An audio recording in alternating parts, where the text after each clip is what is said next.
I don't know if you've gone out of your way to trash everybody post-exit, maybe.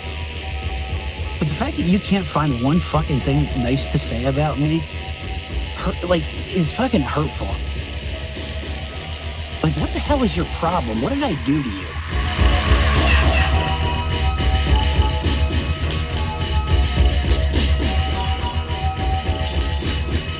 Most angry I've ever been on the air? Well, I was super furious when Jim Moore told me that he thought something I'd written about Toronto fans was unprofessional and I shouldn't have written it.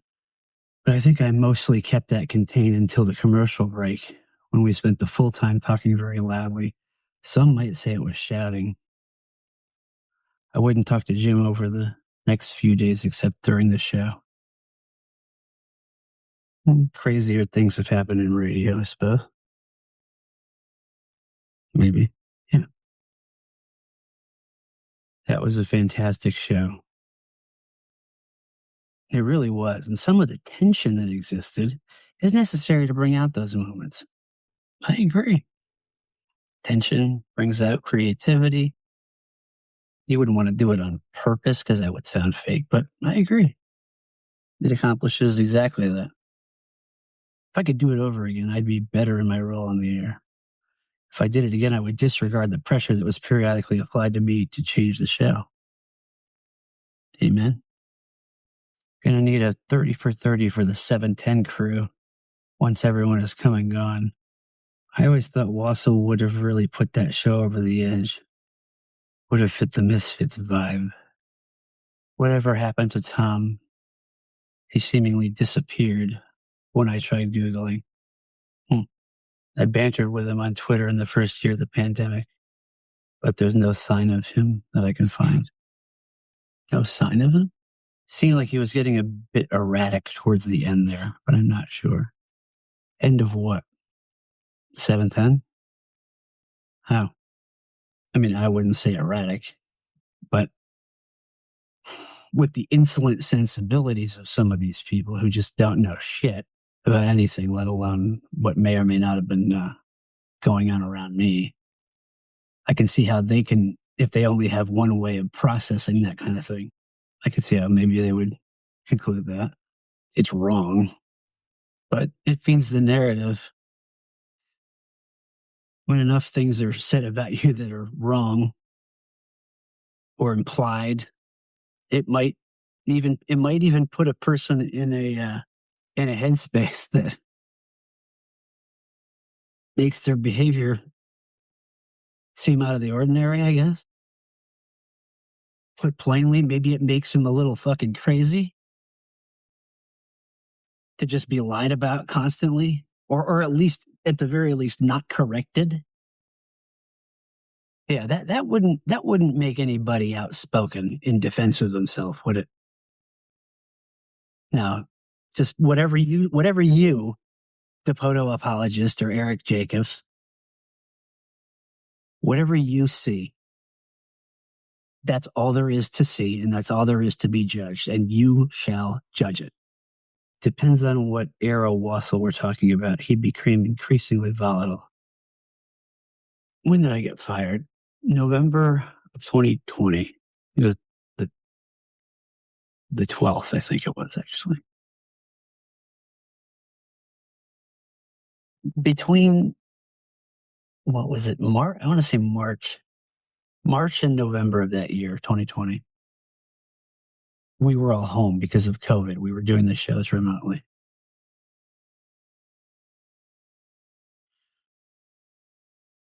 So none of us were around one another. I mean, even within show units, we weren't. I mean, we were talking to each other, but we weren't physically in the same vicinity, which put distance between us. But between any one person and a member of, say, another show or another department, there would have been that much more distance.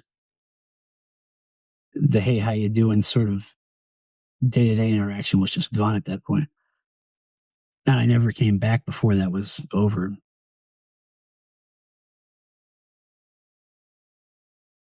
And there wasn't anything on air that was noteworthy other than one particular day where that ended up resulting in my suspension because after my co-host Stacey Rust interrupted me for about the 50th time that week or month, whatever it was, year. Okay, and in this case, in the middle of an impassioned little monologue about a serious topic, ironically, the very topic that would get me fired. Okay, she interrupted me, and again, it's COVID. We're not in the same room, all right? So I don't hold it against her in that way. But that was definitely a tasteless thing that he tweeted out. I mean, look, you make it a comment. This is 2020. You're commenting on a woman's appearance on TV, making a joke about it. I mean, you gotta know better than that. It's not acceptable. It's belittling. You're marginalizing. You can't do that. Don't do it. But they fired him over that. This draconian approach to on-air punishment for hosts that say or post tasteless things, I think is totally out of control. Like, how is CBS Radio, who owns that station, a better company today after having taken someone's livelihood away for that offense? How are we better as a culture? Someone's livelihood? That's their life. I mean, it was a joke, and it was a joke gone bad. Okay, but people make jokes. Like, we all make jokes. You telling me that the penalty for a misfire on a joke is death? The death of your career? If I were Maria Taylor, and maybe she's already done this, I don't know, I'd go to CBS Radio and I'd lobby for him to be rehired. Why would you? Why is it her responsibility to go to Entercom? Actually owns that station. Why is it her responsibility to go to Entercom? As I was just about to say, Stacey, it's not her responsibility to do that. But it would be an impressive gesture if she did. If somebody lost their job over something that they said about me, I'd be mortified over that.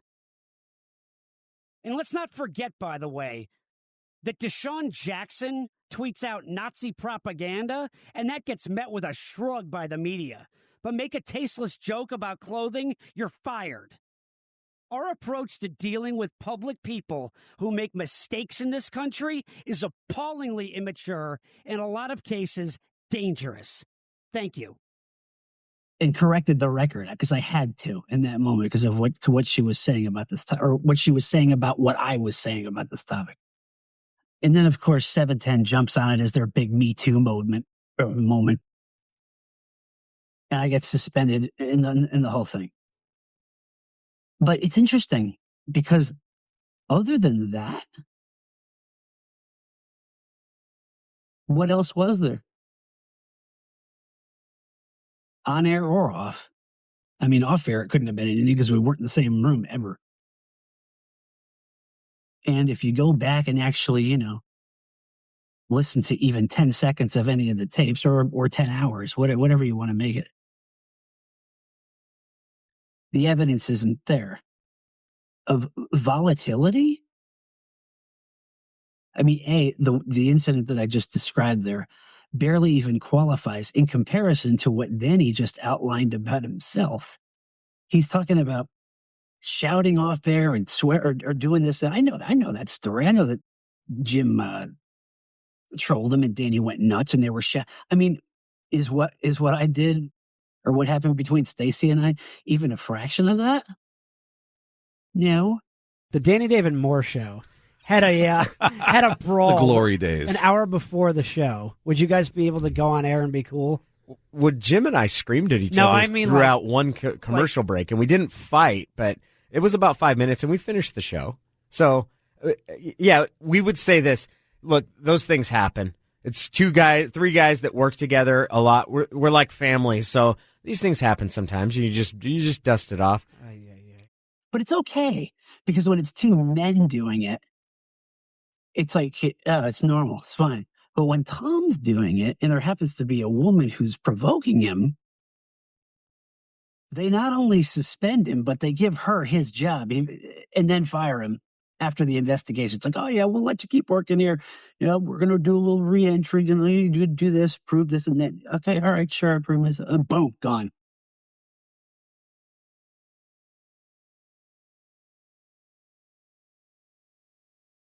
So Danny, almost in the same breath on this fucking thread here, it's not even that he's confessing to anything. It's not this thing with Jim or whatever. And I saw him. Look, he and I got into it. I don't know that we ever screamed at one another.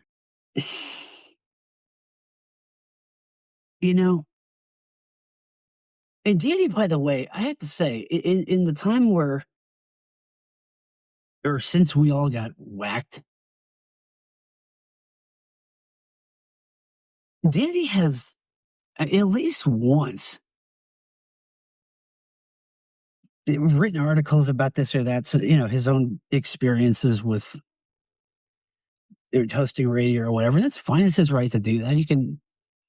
It's cool. And if I'm going to be part of that is a figure in the historical record for these anecdotes, it's okay, cool. And you know what? If there's something that I in there would need to own up to, even more fair enough, right? I don't expect if I did something wrong, I wouldn't expect silence on that.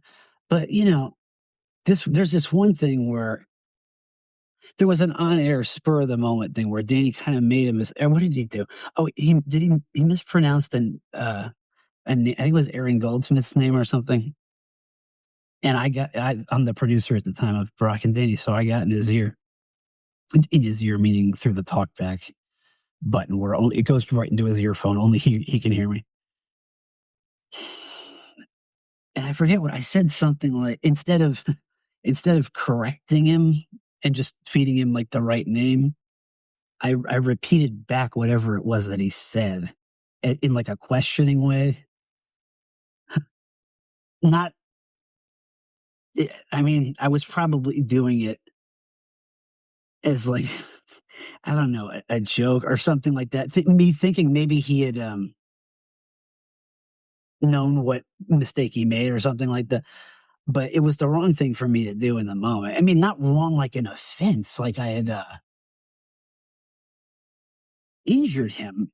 It just, as a producer, it would be if I'm going to say any. Look, people, we do 3 hours of radio a day, 15 hours a week, 52 weeks a year. Okay, like we're going to mispronounce, we're going to misspeak, we're going to get all kinds of things wrong. So for me to even bother correcting would probably be weird. So when I went through the talkback, I'm not really sure what I was thinking. I'm trying to kind of guess.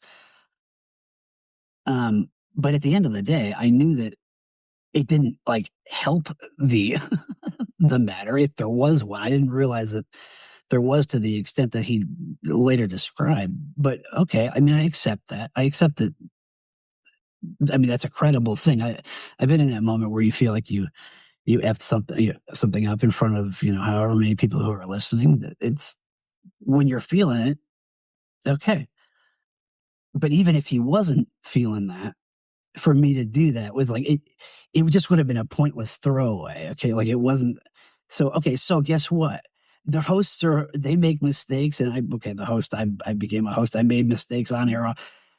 The producer can make a fucking mistake too. You unforgiving little prick. And he writes about it. Like he said, what did he say? I booed him or no, I hissed. That's what he said in his article. I could probably find it.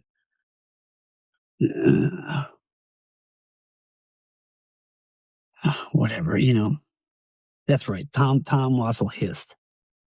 He wrote this thing and what did it have been? I remember he called me and just before I moved out of my apartment. So it was it might have been like late 2022 or something, 2022. But I won't say he trashed me. He kind of put me and Brock in the crosshairs a little bit, that's fine. But you know what the funny part about that incident was? Is that must have happened, or if it was on the Brock and it was. So it would have been like 2013 or 14. Okay. I'm not somebody who would necessarily say across the board that just because it was a long time ago, like it should be forgotten. It's like, no, if some shit went down, I don't care if it was 30 years ago, and it goes, say, like unaccounted for, or if it just left a mark in some way. It's like, no, don't abandon that. Like it's worth discussing if it's informative in some way. But here's the thing that Danny left out of that. Many, many times afterwards, we joked about that, like openly in our what we call the office, the sports pit. Okay, and not only did we joke about it, it wasn't like I would make fun of him. I would make fun of myself for my role in it because I realized that it was basically my fault, or that I was adding insult to an injury I didn't really know was going on. But either way, it was like when Danny would tell the story, and I happened to be there, and there were the anecdotes. We're just all shooting the breeze, laughing and having a good old time because we've all been in these situations. I would, and again, this happened multiple times. The telling of this story, I would jump in at some point and say, like, oh yeah, it didn't really help that I got in his ear and said whatever it was that I said. So, like, I owned it, I guess, potentially as the butt of the joke. It was like, for him to have either ignored that at the time. I mean, look, was I sacrificing much by offering that? I don't know, but I did it. You know what's interesting? Danny and I are probably the two people there at the time. Jim, maybe, in a different way. But Danny and I are the only two people there who ever would have, let's say, leapt to put ourselves in a vulnerable position, just in conversation, right? To offer ourselves up as the kind of fall guys in a certain situation. I don't know why that is. We just have a tendency to do that. And that's actually something that I always admired in him, or saw of myself in him. I mean, Danny and I are very similar. Yeah, I don't know how similar we are, but maybe compared to the rest of the people in the Seattle media, or at least that office, we probably felt more similar to each other in that way. But given that, and given, I think maybe whether it's unspoken or if we ever said it to each other, I don't know, the spoken or unspoken respect that we would have had for something like that, or for knowing that about one another, being willing to step up to the plate in an area where nobody else ever would, you would think that later on, he wouldn't then turn around and weaponize that shit against me like a little fucking coward.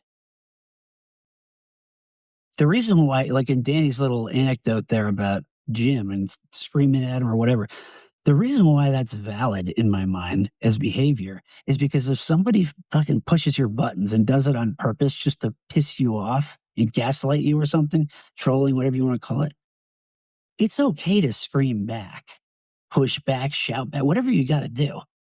They deserve it. I don't care if they did it calmly or quietly or if they meant it or not. They fucking deserve that. And Danny would have been right.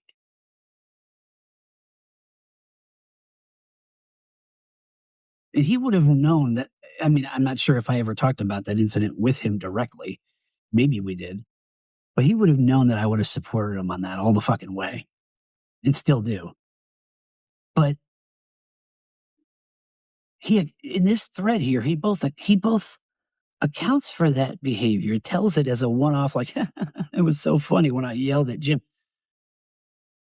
But then writes articles about these other experiences, or one, I don't know, maybe more, experience that he had where I made a mistake, owned it after the fact, and many times over as the butt of the joke. And he either ignored that or later on chose to just pretend as if that never happened. And then write a fucking article indicting me as some asshole who saw that he was in a frenzied state of mind and pounced on him. I would have never done that in a million fucking years.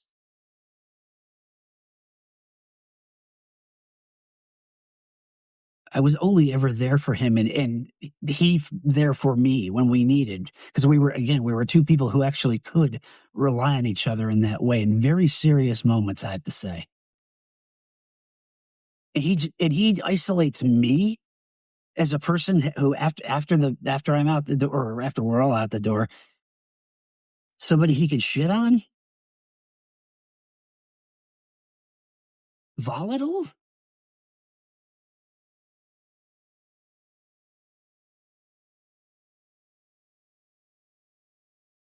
What's your fucking evidence, dude?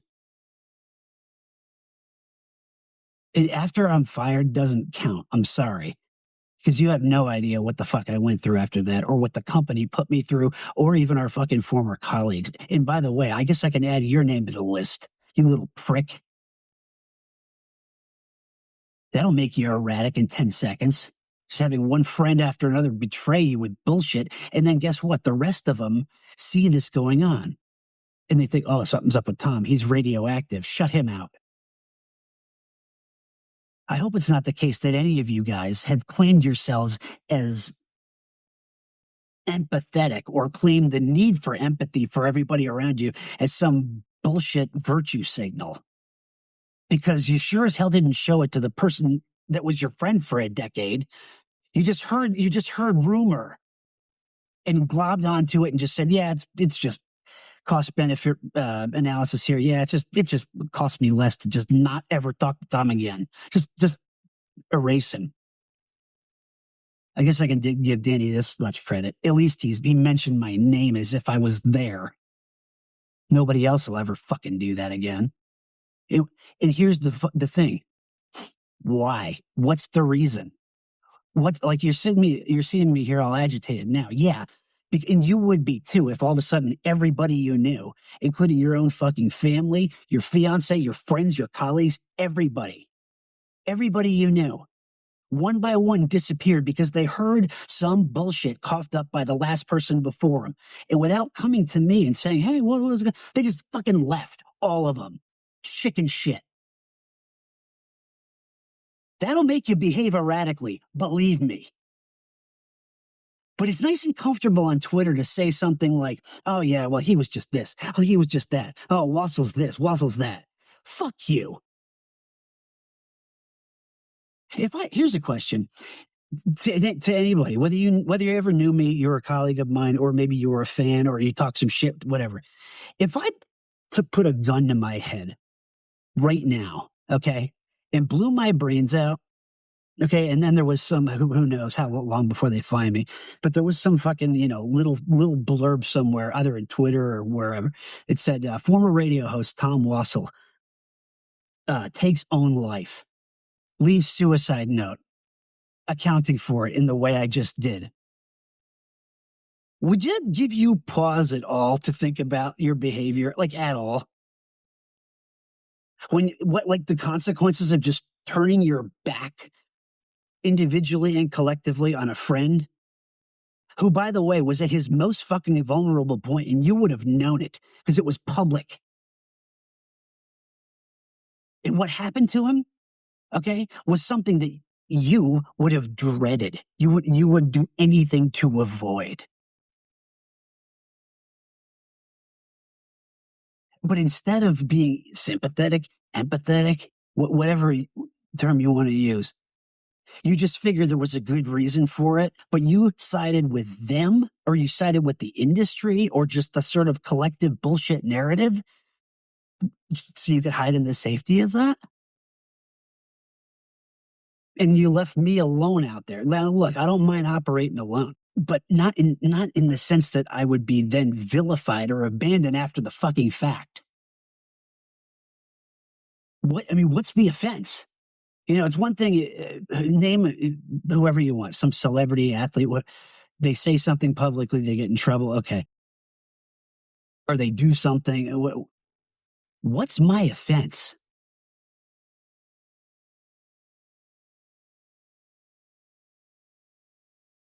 What is it? Other than, by the way, me pushing back and standing up for myself, when I have bullshit heaped upon me, and then when doing so either aggressively or angrily, and by the way, after doing it, being left without any formidable challenge to my rebuttal, and I successfully defend myself, okay, well, that kind of erases any bullshit that was thrown my way. Whatever my behavior would have been in a moment where I defended myself, or I defended an idea or a truth or a this or somebody else, maybe. Somebody pushes me, throws some shit my way. That's fine. It's just Tom. He can take it. He makes himself vulnerable. He opens himself up emotionally. He does the thing that none of us can do because we're all a bunch of fucking pussies. And so when somebody throws shit at him and it's untrue, it doesn't matter if it's untrue or not. But you'll certainly hold it as such, right? Because the aggression that he pushes back with, we're gonna identify that as the core issue of the whole scenario. The fact that Tom defended himself, and successfully so. Why would I be held in contempt for successfully defending myself, A, and B, the person who, let's say, lied about, insinuated something, or whatever it may have been, that person gets no reprisal, even from my own friends. Why would that be the dynamic? What I was part of was in many cases with some of the people who are still currently there. Stacy, Bob Stelton, okay, those are people who I happen to adore and still do. And who, by the way, brought the best out of me. I didn't just march in there all polished and ready to go. These are people who challenged me and made me fucking great, and whom I would defend to the fucking death before I trashed either one of them or smeared them or just mentioned some generality. Oh, Tom was increasingly volatile. So there was a pattern there that you noticed, Danny? Really? When did you have an opportunity to notice that? You little fuck. Who the fuck do you think you are? Did I ever once publicly trash you? That phone call you put to me a couple of years ago? After some guy on your, not Twitter, your Substack thing, talk some shit about me after you basically, induced it in your article there. Thank you. I go on there, I defend myself. I don't I'm not using dropping F-bombs, or it's not a tirade. I'm just I'm talking directly and confrontationally because he thinks he's talking shit behind my back. So I address it directly. And by the way, his comments stood there for however long that article that you wrote did before I finally discovered it a couple months later. So you let him just talk shit about me, or was it me and maybe me and Brock, but both of us. Actually, he was talking about me specifically though.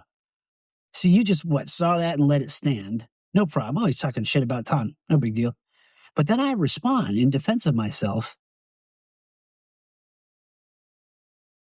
to what you would have known would have been untrue, what this guy was saying, which you didn't correct or stick up for.